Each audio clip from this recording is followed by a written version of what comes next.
नमस्कार, TV20 news में आपका स्वागत है। ताज़ा तरीन खबरों के साथ मैं हूं डॉक्टर प्रियंका सोनी। आइए शुरू करते हैं खबरों का सिलसिला फटाफट अंदाज में। जिलाधिकारी राजेश कुमार ने अवगत कराया है कि छात्रवृत्ति योजना अंतर्गत छात्रों के ऑनलाइन आवेदन पत्र में छात्रों के आधार नंबर भरने की व्यवस्था पूर्व से ही है। चालू वित्तीय वर्ष 2020-21 में छात्रों के आधार नंबर ऑनलाइन वेरिफिकेशन के पश्चात आवेदन पत्र सबमिट हो सकेगा।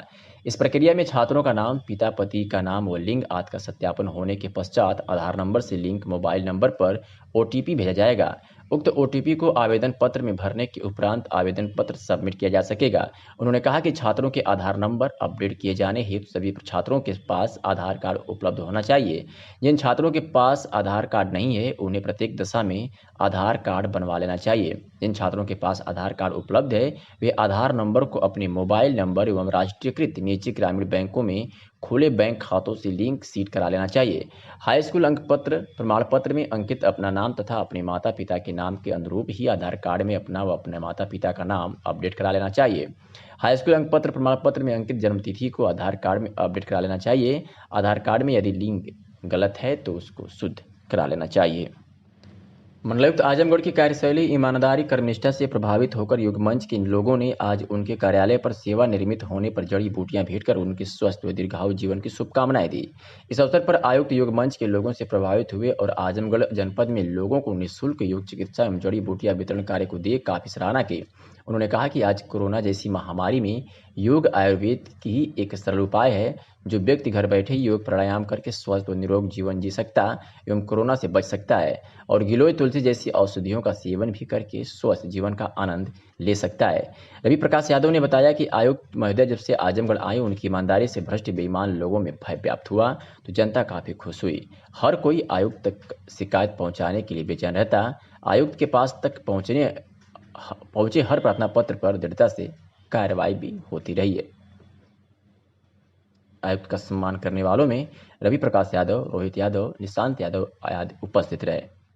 परिषदीय विद्यालयों की ऑडिट संबंधित ब्लॉकों पर विभिन्न तिथियों में ऑडिट कराए जाने का आदेश निर्गत किया गया है। इसके संबंध में आपको अवगत कराना है कि वर्तमान परिस्थितियों में लगातार कोरोना मरीजों की संख्या बढ़ती जा रही है। ये कहना है राकेश मणि त्रिपाठी का। उन्होंने कहा कि हाल ही में ही पलानी ब्लॉक में एक कोरोना सक्रिय मरीज पाए जाने से पलानी ब्लॉक को सीज कर सैनिटाइज किया जा रहा है, जिसको लेकर जनपद के शिक्षकों शिक्षिकाओं में कोरोना संक्रमण को लेकर भय व्याप्त है तथा शिक्षक ऑडिट के लिए ब्लॉकों पर एकत्र होने से बचना चाहते हैं। साथ ही उन्होंने कहा कि अभी फरवरी 2020 में ऑडिट का कार्य किया गया है एवं मार्च से लेकर अभी तक लगातार विद्यालय बंद है तथा इस दौरान विद्यालय में कोई विशेष कार्य संपन्न नहीं हुआ है। उन्होंने अनुरोध किया है कि उक्त वर्णित परिस्थितियों को दृष्टिगत रखते हुए परिषदीय विद्यालयों के ऑडिट के आदेश पर पुनर्विचार करने की कृपा करें। जनपद के कंदरापुर थाना क्षेत्र के पहाड़पुर गांव निवासी लालजीत यादव, जो सिविल कॉलेज के पूर्व छात्र नेता के रूप में पहचान रखते हैं, वह समाजवादी पार्टी के सक्रिय सदस्य हैं। आज जिलाधिकारी कार्यालय पहुंच इन्होंने मुख्यमंत्री योगी आदित्यनाथ को अपने रक्त से पत्र लिखा। पत्र में उन्होंने लिखा कि उनकी बहन की तबीयत खराब थी, जिसे लेकर वह शहर के प्राइवेट अस्पताल में गए, जहां पता चला कि उनकी 85% किडनी खराब है। डॉक्टरों ने उन्हें लखनऊ PGI के लिए रेफर किया, जहां जाने के बाद उन्हें निराश होकर वापस घर लौटना पड़ा। उन्हें कहा गया कि वर्तमान समय में कोरोना के कारण PGI में कोई उपचार नहीं हो सकता। थक हार कर वह जिलाधिकारी कार्यालय पहुंचे और अपने खून से मुख्यमंत्री योगी आदित्यनाथ से पत्र लिखकर गुहार लगाई कि उनकी बहन को KGMU या PGI में दाखिल करवाएं, अन्यथा उनके छोटे छोटे भांजे अनाथ हो जाएंगे। आइए सुनाते हैं कि लालजीत यादव ने क्या कुछ कहा। पूरा परिचय बताइए। मेरा नाम लालजीत यादव है। क्या दिक्कत है आपको, क्यों से चिट्ठी लिखी? मेरी बड़ी बहन है सुनीता देवी, उनकी तबीयत 1.5-2 महीने से बहुत ख़राब चल रही थी, तो मैं इलाज उनका यहाँ पे वेदांता में कराया। जब नहीं आराम हुआ तो मैं फिर सहज हॉस्पिटल है वहाँ पे लेके गया, डॉक्टर तुषित राज सर को दिखाया, तो उन्होंने कहा कि आपकी बहन की किडनी दोनों किडनी 85% ख़राब हो चुकी है। इनका इलाज लखनऊ ही हो सकता है, या PGI कराइए या KGMU कराइए या लोहिया में कराइए, कहीं कराइए। तो मैं वहाँ पे लेके गया तो वहाँ पे से हमको वापस कर दिया गया। कहा गया कि यहाँ कोरोना सेंटर बनाया गया है, जब तक कोरोना के मरीज़ नहीं वहाँ ठीक हो जाते हैं तब तक इलाज यहाँ पे नहीं हो पाएगा। तो मैं एक बार मुख्यमंत्री जी को पत्र लिखा था 3-4 दिन पहले, 4 दिन, कोई जवाब नहीं मिला। मैं फिर प्रमुख सचिव जी को फ़ोन किया एक सरकारी नंबर पे, तो उनका कोई पीए या पीआरओ कोई फ़ोन उठाया, लेकिन उसने कहा कि आप ये करिए, बस हमको जैसे बरगला करके वो जो है कि फ़ोन काट दिए।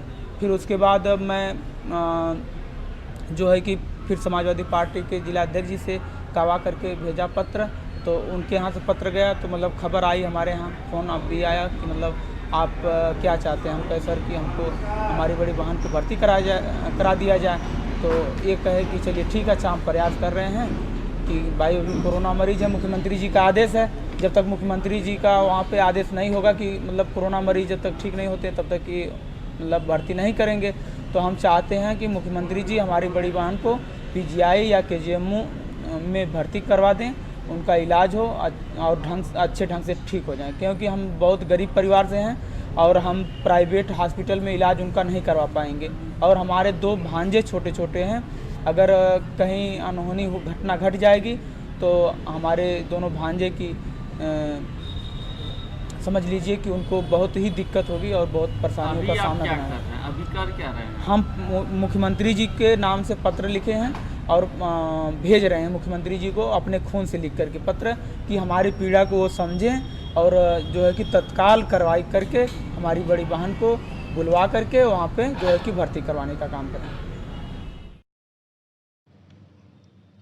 मेनगर ग्राम सभा मुस्तफाबाद के प्राथमिक विद्यालय का पूर्व छात्र नेता और सामाजिक कार्यकर्ता राजनारायण यादव ने संघर्ष करके विद्यालय की सूरत बदल दी है।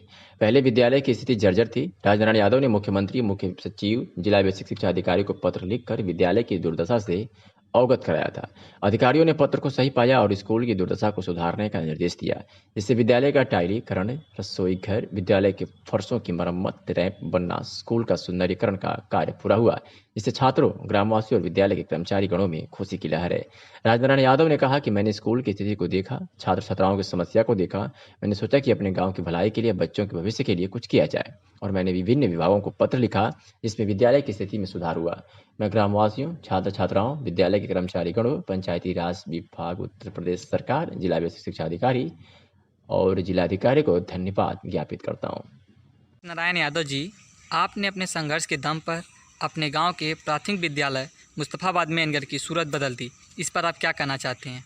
देखिए, पहले तो मैंने स्कूल की स्थिति देखी और स्कूल की स्थिति जो कि बहुत ही जर्जर थी, और मैंने सोचा कि छात्रों के भविष्य के लिए, गांव के विकास के लिए कुछ किया जाए। तब मैंने निर्णय लिया और विभिन्न विभागों को पत्र लिखा, और विभागों ने मेरे पत्र को सही पाया और इस पर निर्णय दिया कि स्कूल में निर्माण कार्य करवाया जाए, और जिसका परिणाम यह हुआ कि स्कूल की सूरत बदल गई और लोगों में खुशी है, छात्रों में और ग्रामवासियों में हर्ष की लहर है। और मैं इस विषय पर मीडिया को, पंचायती राज विभाग को, उत्तर प्रदेश सरकार को और जिला बेसिक शिक्षा अधिकारी और डीएम सर को मैं धन्यवाद देना चाहता हूं, क्योंकि इन्हीं के बदौलत मेरा संघर्ष रंग लाया और मैं इसी बात पे अपनी बात। उत्तर प्रदेश माध्यमिक वित्तविहीन शिक्षक महासभा के प्रदेश के नेतृत्व के आह्वान पे आज जनपद आजमगढ़ में प्रधानमंत्री, मुख्यमंत्री, उप मुख्यमंत्री के नाम जिलाधिकारी को ज्ञापन दिया गया, जिसमें मुख्य रूप से वित्तविहीन शिक्षकों तथा कर्मचारियों को मानदेय देने और आर्थिक पैकेज देने की मांग की गई। जिला अध्यक्ष डॉक्टर सुधीर कुमार श्रीवास्तव ने कहा कि जब से लॉकडाउन लगा है तब से शिक्षक बहुत परेशान हैं। स्कूल कॉलेजों में फीस ना मिलने के कारण शिक्षक तनख्वाह नहीं पा रहे हैं। उनकी स्थिति बड़ी दयनीय हो गई है, तो वह भूखमरी के कगार पर आ गए हैं। आज हम लोगों ने ज्ञापन सौंपकर आर्थिक पैकेज की सरकार से मांग की है। शिक्षकों के हित में कुछ ठोस निर्णय लिया जाए। आगे उन्होंने कहा कि यदि सरकार शिक्षक हित में 10 जुलाई तक कोई निर्णय नहीं लेती है तो वित्तविहीन शिक्षक आंदोलन करने को बाध्य होंगे, जिसकी पूरी जिम्मेदारी सरकार की होगी। इस अवसर पर महामंत्री महादेव यादव, संरक्षक हरिलाल यादव, मीडिया प्रभारी प्रवक्ता गुड्डू तिवारी सहित कई लोग मौजूद थे। डॉक्टर सुधीर कुमार श्रीवास्तव, जिला अध्यक्ष, उत्तर प्रदेश माध्यमिक वित्तविहीन शिक्षक महासभा जनपद आजमगढ़। अच्छा, आज क्या मामला था डीएम साहब के यहाँ? आज हम लोगों को माननीय मुख्यमंत्री, माननीय प्रधानमंत्री और माननीय शिक्षा मंत्री को वित्तविहीन शिक्षकों की मानदेय और उनको राहत पैकेज दिए जाने के संबंध में जिलाधिकारी महोदय के माध्यम से ज्ञापन दिया गया। क्या मांगे थी आपकी? हमारी मांगे हैं कि लॉकडाउन में शिक्षक बिल्कुल भुखमरी के कगार पर है। शिक्षकों के लिए आर्थिक समस्या इतनी खड़ी हो गई है कि बिल्कुल रोजी रोटी के लिए मोहताज है। 87% वित्तविहीन शिक्षक ही शिक्षा का भार माध्यमिक शिक्षा में संभालता है, लेकिन आज उसके एकमात्र जो उसका वेतन मिलता है मात्र अल्प 1500 से लेकर 5000 रुपये तक, वो भी फीस न आने के कारण जनवरी से बंद है। ऐसी दशा में शिक्षक बाध्य है वह हर प्रकार से मांग और सरकार से मांग करता है कि आर्थिक समस्या को देखते हुए शिक्षकों को जल्द से जल्द राहत पैकेज दिया जाए ताकि शिक्षक अपने परिवार का जीविकोपार्जन कर सकें। डीएम साहब से क्या आश्वासन मिला?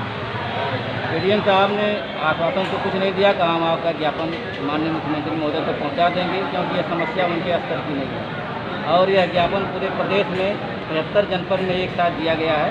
सभी जनपद के जिलाध्यक्ष अपने अपने माध्यम से ज्ञापन माननीय प्रधानमंत्री जी को।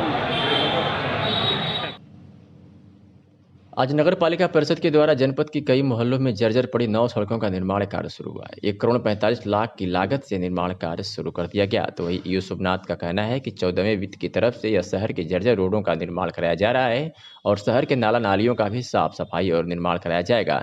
वही जब हम लोगों ने जेई से बात की तो उन्होंने बताया कि यह निर्माण कार्य मानक के अनुकूल किया जा रहा है और पीडब्ल्यूडी के टक्कर में यह सड़क निर्माण हो रहा है। इस सड़क में कोई भी कमी नहीं मिलेगी। हम लोग इसकी जांच मौके पर जाकर करते रहते हैं।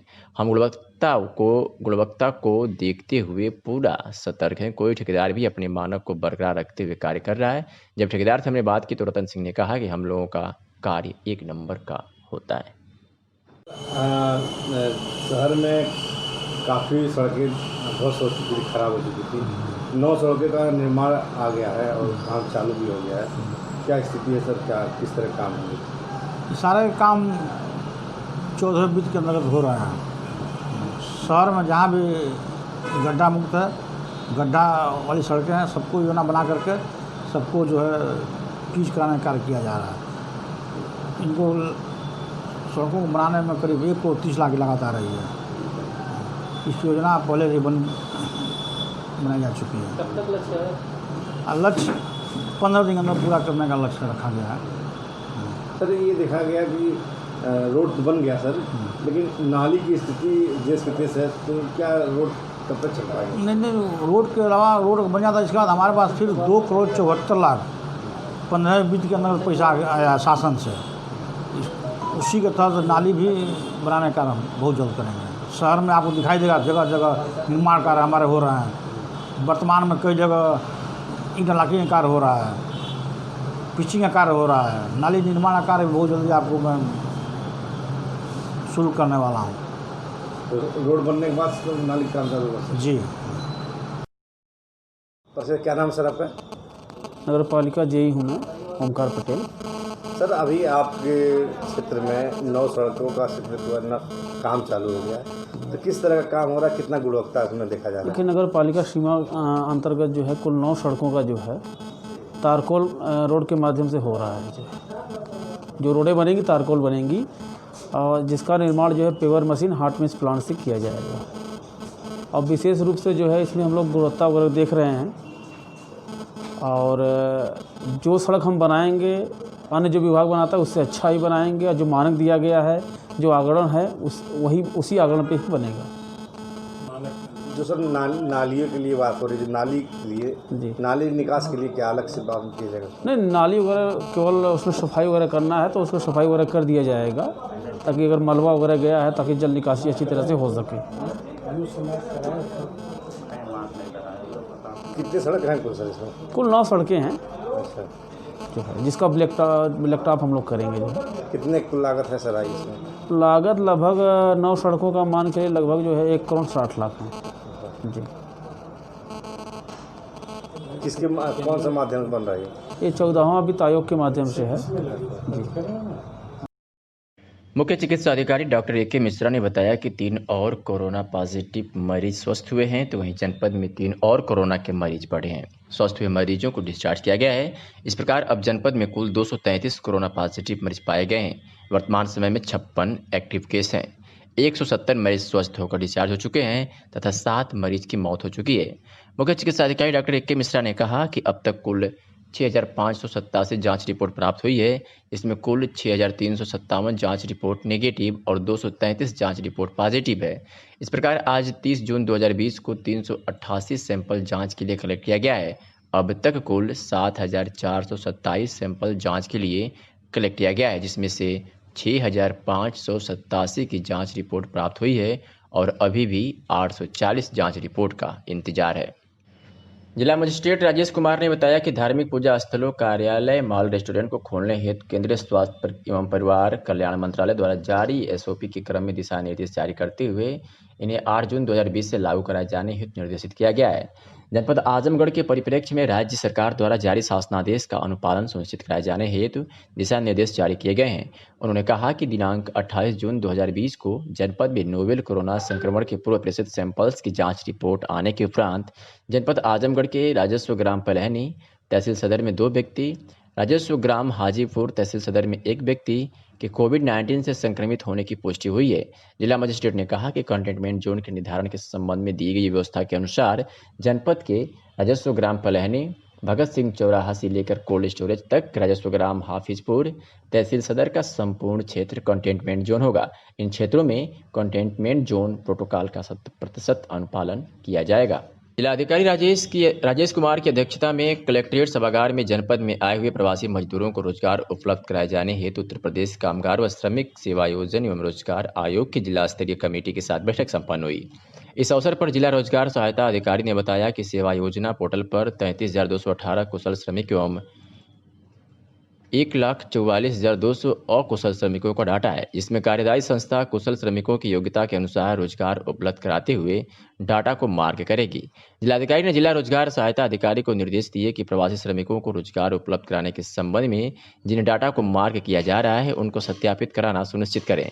इसके साथ ही उद्योग विभाग, NRLM, डूडा, खादी ग्राम उद्योग, ग्राम विकास विभाग, श्रम विभाग, जिला विद्यालय निरीक्षक कार्यालय, कौशल विकास मिशन आदि विभागों से समन्वय स्थापित करते हुए प्रवासी श्रमिकों को स्किल के अनुसार रोजगार उपलब्ध कराना सुनिश्चित करें।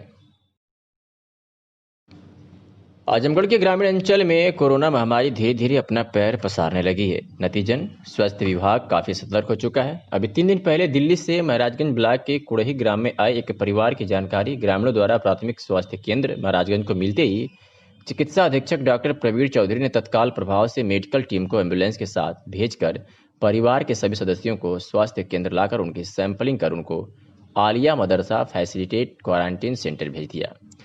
परिवार से पूछताछ से पता चला कि दामोदर यादव का परिवार दिल्ली में रहता है, जहां उनकी पत्नी मिंटा देवी कोरोना पॉजिटिव होने से उनकी मौत हो गई। इसके उपरांत पूरा परिवार अपने पैतृक गांव चला आया और अपने को एक स्कूल में क्वारंटीन कर लिया। आपके मम्मी के साथ क्या हुआ था? मम्मी एक्सपायर होती पॉजिटिव आई थी, कोरोना पॉजिटिव। कहाँ पे टेस्टिंग हुई थी? दिल्ली। और वहाँ ट्रीटमेंट नहीं हुआ उनका? ट्रीटमेंट हुआ था। ट्रीटमेंट के दौरान एक्सपायर हुई। आप लोग महाराजगंज ब्लॉक में कब आए? हम 2 दिन पहले। आके कहाँ ठहरे हैं? स्कूल में, प्राइमरी स्कूल में। प्राइमरी स्कूल में। प्राथमिक स्वास्थ्य केंद्र पे क्यों नहीं आए पहले? हमें कुछ नॉलेज नहीं थी आगे। डायरेक्ट आप वहीं पे चले गए? आपकी मम्मी क्या पहले से कुछ पेशेंट वगैरह इस तरीके से बीमारी उनको थी? शुगर। अच्छा, शुगर पेशेंट। उत्तर प्रदेश सरकार ने परिषदीय विद्यालयों के विकास और गुणवत्ता को बढ़ावा देने के लिए ऑपरेशन कायाकल्प की शुरुआत 26 जून से कर दिया है। इस संबंध में खंड शिक्षा अधिकारी महाराजगंज विजय प्रकाश ने बताया कि महाराजगंज खंड क्षेत्र के अंतर्गत आने वाले सभी परिषदीय विद्यालयों को इस संबंध में ग्राम प्रधान के खाते में आय वित्त का उपयोग करते हुए शुद्ध पेयजल, बालक बालिकाओं के अलग अलग शौचालयों, दिव्यांग के लिए अलग सुलभ शौचालयों, हैंड वॉशिंग सुविधा, विद्यालयों की रंगाई पुताई, ब्लैक बोर्ड, रसोई घर की समुचित व्यवस्था एवं विद्युत संयोजन सहित 14 बिंदु ऐसे हैं जिनकी सुविधाओं का ध्यान रखते हुए सितंबर 2020 तक पूर्ण करने का लक्ष्य रखा गया है। इस पूरे ऑपरेशन की मॉनिटरिंग खंड विकास अधिकारी एवं खंड शिक्षा अधिकारी द्वारा किया जाएगा। उन्होंने बताया कि कुछ विद्यालयों पर कार्य प्रारंभ भी हो चुका है। सर, सरकार की एक गाइडलाइन आई है जिसमें प्राथमिक विद्यालयों को सुविधा समुचित करना है। इस संदर्भ में आपकी तरफ से क्या एक्शन लिया जा रहा है? जैसे CDO साहब के निर्देशन में ऑपरेशन कायाकल्प के तहत 14 बिंदुओं पर मूलभूत सुविधाएं जो है पूरे प्रत्येक परिषदीय प्राथमिक विद्यालय में होना है, जिसके लिए CDO साहब के निर्देशन में 26 जून को ये निर्देश दिए गए कि हमारे पूरे विद्यालयों में ये कार्य प्रारंभ कर दिया जाए। ये पैसा जो है ग्राम पंचायत निधि में आता है और मेरे द्वारा BDO खंड विकास अधिकारी सर से समन्वय बनाकर और इस पे जो है सेक्रेटरी की मीटिंग करके हम लोग इस पे काम कर रहे हैं। कुछ विद्यालयों में काम शुरू भी हो गए हैं।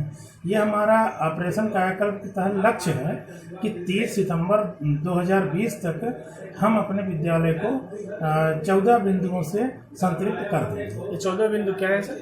इसमें मूलतः है कि मतलब जो है कि विद्यालय में शुद्ध पेयजल हो, जिसमें जो है बच्चे मतलब जो है कि शुद्ध पेयजल पी सकें।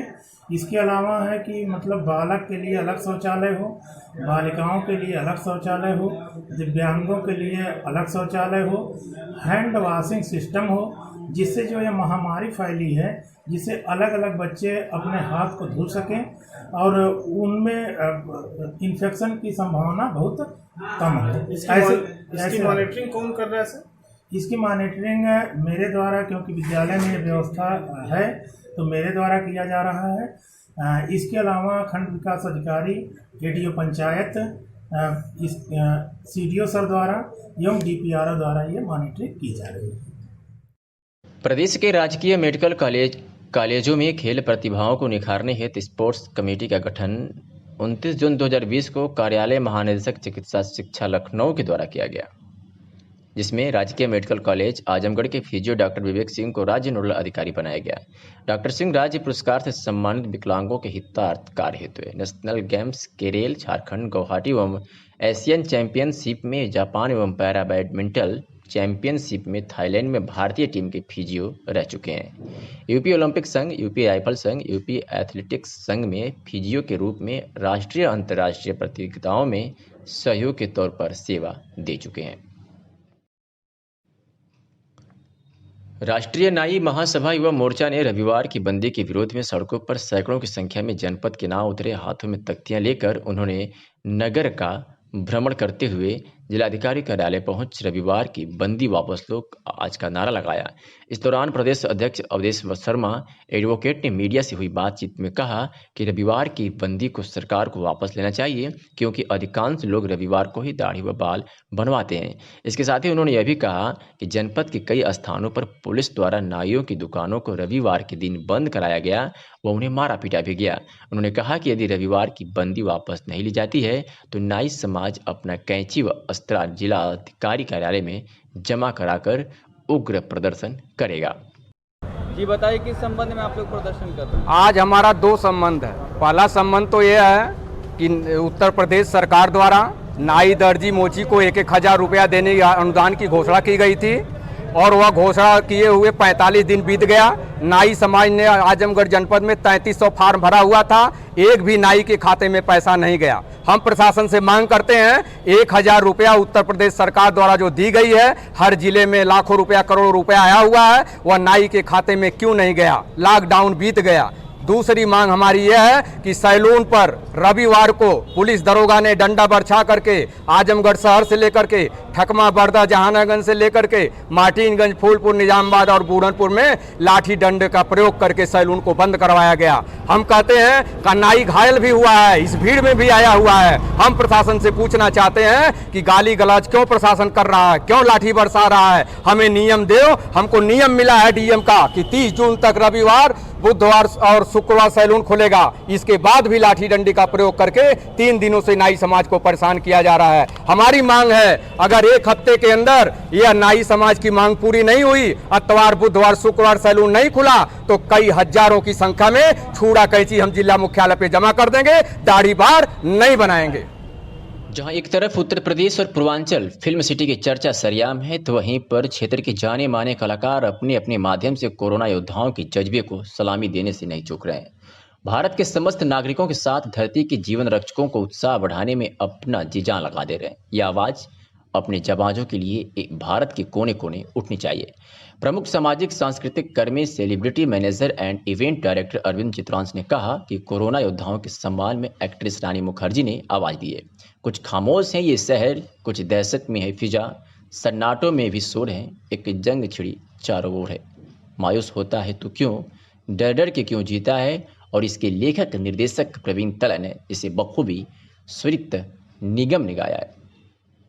ये गाना मुंबई पुलिस का थीम सॉन्ग है, जिसे भारत के समस्त पुलिस के सम्मान में टी सीरीज ने रिलीज किया है। सिंगर स्वरित निगम ने अपनी एक वीडियो के माध्यम से पूर्वांचल के तमसा पौधारोपण महाअभियान और कोरोना योद्धाओं के प्रेरणा से गीत रख तो हौसला दिल से गाते हुए अपनी आवाज देने वाली एक्ट्रेस रानी मुखर्जी और राइटर डायरेक्टर प्रवीण तलन और संगीतकार निप्पू खुंद के साथ इस गीत को शेयर करने वाले अभिनेता अक्षय कुमार, शाहरुख खान, अजय देवगन, टाइगर श्रॉफ और सिंगर कैलाश खेर का आभार व्यक्त करते हुए इस गीत को धरती के जीवन रक्षक इंडियन पुलिस को समर्पित किए, जिसे 23 लाख से ज़्यादा लोग देख चुके हैं। आप लोगों के इस योगदान को समाज कभी नहीं भूलेगा।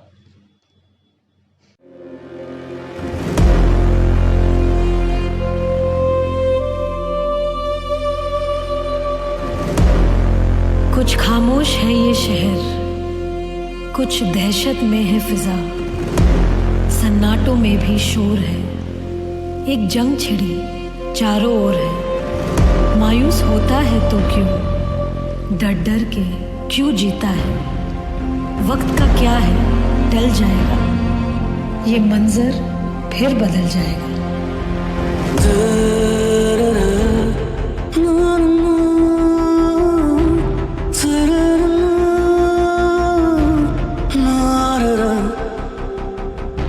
जो न रहा वो कल रहेगा ना भी ये पल, जो न रहा वो कल रहेगा ना भी ये पल, जो न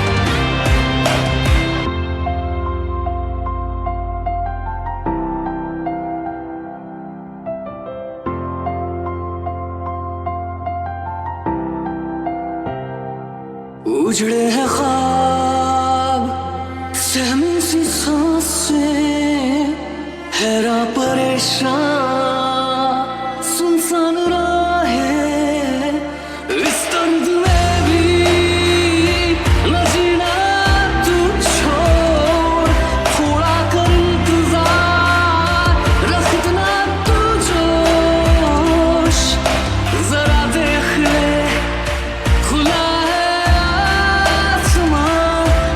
लगेंगे ऐसे भरेंगे उड़ान।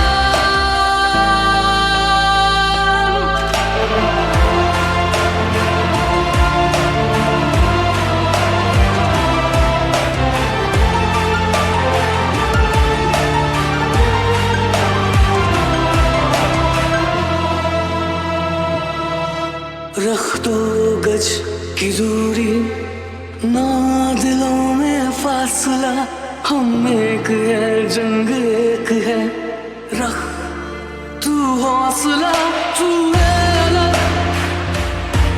तू कुछ जुदा है, इस जंग का तू हीरो, वक्त ये गवाह है, जन्म लिया है जी कर रहेंगे, ना डरेंगे ना झुकेंगे, जीत कर ही रहेंगे।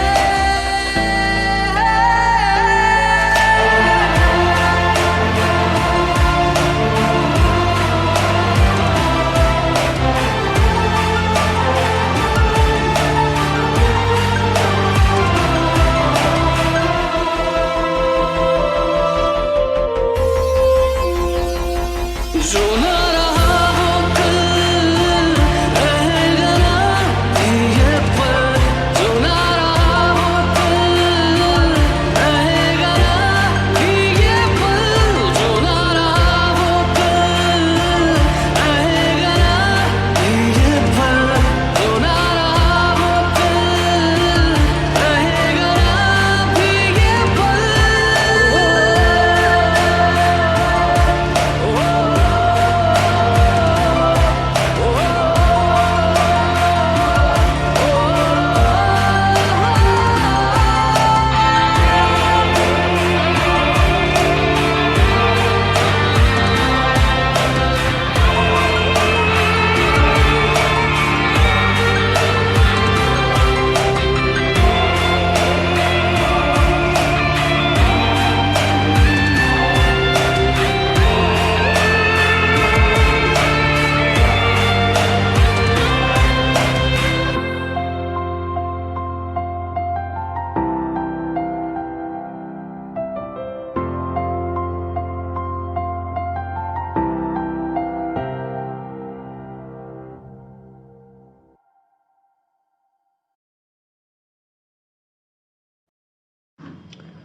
मंडलायुक्त कनक त्रिपाठी की सेवानिवृत्ति के अवसर पर मंगलवार को उनके कार्यालय के सभागार कार्यालय के अधिकारियों एवं कर्मचारियों द्वारा तथा अन्य मंडलीय अधिकारियों द्वारा साल मोमेंटो बुके आदि भेंट कर उन्हें भावभीनी विदाई दी गई तथा उनके उज्जवल भविष्य की कामना की। विदाई समारोह को संबोधित करते हुए मंडलायुक्त कनक त्रिपाठी ने कहा कि मंडलायुक्त के पद पर कार्यरत रहते हुए उन्होंने जो भी कार्य किया वह उससे पूरी तरह संतुष्ट हैं। उन्होंने कहा कि प्रायः गरीब और असहाय लोग अपनी समस्याएं लेकर उनके पास आते थे, जिनका समयवक निस्तारण किया जाना अति आवश्यक होता था। ऐसे अधिकांश मामलों में मंडलीय अधिकारियों के स्तर से जांच कराकर उनकी समस्याओं का निराकरण किया गया है। इसके साथ ही उन्होंने अपने कार्यालय के कर्मचारियों द्वारा निष्पादित कार्यों को भी सराहनीय बताया। मंडलायुक्त कनक त्रिपाठी ने विदाई समारोह के दौरान उपस्थित अधिकारियों एवं कर्मचारियों का आह्वान किया कि कार्यों के प्रति पूर्व की भांति समर्पण की भावना बनाए रखें। उपस्थित सभी अधिकारियों के साथ ही कार्यालय के कर्मचारियों, प्रशासनिक अधिकारी अरुण कुमार त्रिपाठी, राजेश यादव, विजय प्रकाश सिंह सहित कई लोगों ने बुके, अंगवस्त्र आदि भेंट कर उनके उज्जवल भविष्य की कामना की। हमारे अपर आयुक्त प्रशासन महोदय का मैं विशेष आभार व्यक्त करूंगी कि आप रेवेन्यू के बहुत जानकार थे। क्योंकि आपने लंबी सेवा उसमें व्यतीत की है। हम लोग तो थोड़े दिन बाद प्रमोट हो जाते हैं, उतना शायद हम लोग को ज्ञान भी नहीं है और इतनी मानवीय पकड़ भी नहीं पाते हैं। आपने बहुत ही टिपिकल मैटर्स को बहुत मेहनत की और उसे अंजाम तक पहुंचाया, जिससे कई ऐसी भूमियाँ जो कि हमारे यहाँ के लेखपाल ही उसको कब्जा किए हुए थे और शायद वो अगर हम लोग सुपरफिशियल जांच करते तो पकड़ में भी ना आते। उन्होंने अथक परिश्रम करके जांच पूरी की और पूरा स्पष्ट मत उसमें दिया, जिससे कि मैं कोई निर्णय ले पाई। मेरा आप सभी से यही निवेदन है कि हमारे मंडल स्तरीय अधिकारी जिस पद पर बैठे हैं वो बहुत ही पावरफुल और सक्षम स्तर है। आप अपनी क्षमता का उपयोग करें और जो भी आपके अधीनस्थ विभाग है उस पर सतर्क दृष्टि रखें। उन्हें स्वतंत्र न छोड़ने के तो जिले का काम है, मेरा यहाँ क्या उपयोग। तो जब मैं यहाँ पर मेरी नियुक्ति हुई तो माननीय मुख्यमंत्री जी से मैं मिलने गई थी, तो उन्होंने कहा कि आपको बहुत ही पिछड़े एरिया में भेजा जा रहा है और आपसे अपेक्षा है कि आप अंतिम व्यक्ति तक सभी योजनाओं का लाभ पहुँचाएंगे। और मैंने कोशिश की, लेकिन ये कोशिश मैं अकेले नहीं कर सकती थी अगर मेरे पास इतनी अच्छी टीम नहीं। फिर से आप सभी का बहुत बहुत धन्यवाद और फिर से मैं आप सभी का आभार व्यक्त करती हूँ। पिछले 1 वर्ष में आपने मेरे ऊपर पूरा विश्वास रखा और मैंने जो भी काम दिया, चाहे कोविड का हो या आप लोगों की कभी किसी मंडल स्तरीय मैंने टीम बनाई ऑफिसर्स की चेकिंग करने की या किसी भी जांच को पूरा करने की, आपने पूरा निष्पक्षता से और पूरे विश्वास के साथ कार्य किया। बहुत बहुत आभार। गंभीरपुर थाना में से श्रीकांत तिवारी उप निरीक्षक के सेवानिवृत्ति की सूचना पर अंबिका सेवा संस्थान के सदस्यों ने उनका स्वागत किया और उन्हें कोरोना योद्धा सम्मान पत्र देकर सम्मानित किया। इस दौरान उपस्थित लोगों ने भावभीनी विदाई दिया। लगभग 2 वर्ष से अधिक का समय इनके द्वारा गंभीरपुर थाने पर दिया गया। इन 2 वर्षों के कार्यकाल में सबके साथ अच्छा व्यवहार और लोगों के साथ हमेशा प्रेम व्यवहार से सबकी समस्याओं को सुनना, यह इनका चर्चा का विषय हमेशा बना रहा। अंबिका सेवा संस्थान के सदस्य और पत्रकार अशोक मिश्रा ने आज इन्हें थाना गंभीरपुर पर योद्धा सेवा सम्मान पत्र से सम्मानित किया। इसी क्रम में अंबिका सेवा संस्थान द्वारा सेवानिवृत्त मंडलायुक्त कनक त्रिपाठी को सम्मान पत्र दिया गया और जनपद के तमाम योद्धाओं को सम्मान पत्र से सम्मानित किया गया। आप लोग लगातार लॉकडाउन में तमाम लोगों को सम्मानित कर रहे हैं, क्या उद्देश्य है, क्या कहना चाहेंगे?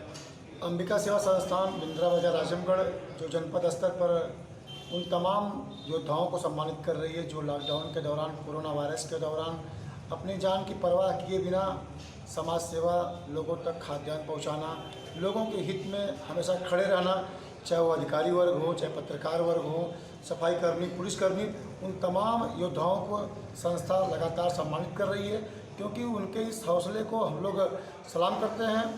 इस लॉकडाउन के दौरान लोग अपने घरों से नहीं निकल रहे थे, लेकिन ये वीर योद्धा अपनी जान की परवाह किए बिना, अपने परिवार की परवाह किए बिना समाज सेवा, समाज हित, देश हित में लगे रहे।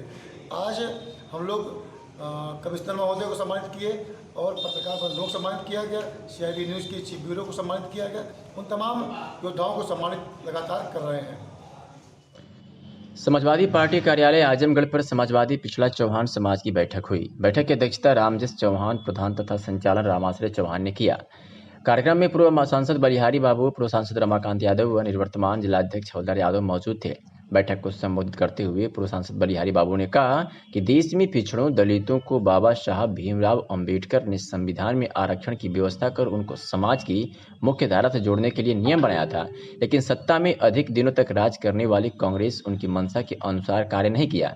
रमाकांत यादव पूर्व सांसद ने कहा कि भाजपा धर्म और जात के नाम पर संविधान में दी गई व्यवस्थाएं खत्म करने पर उतारू है।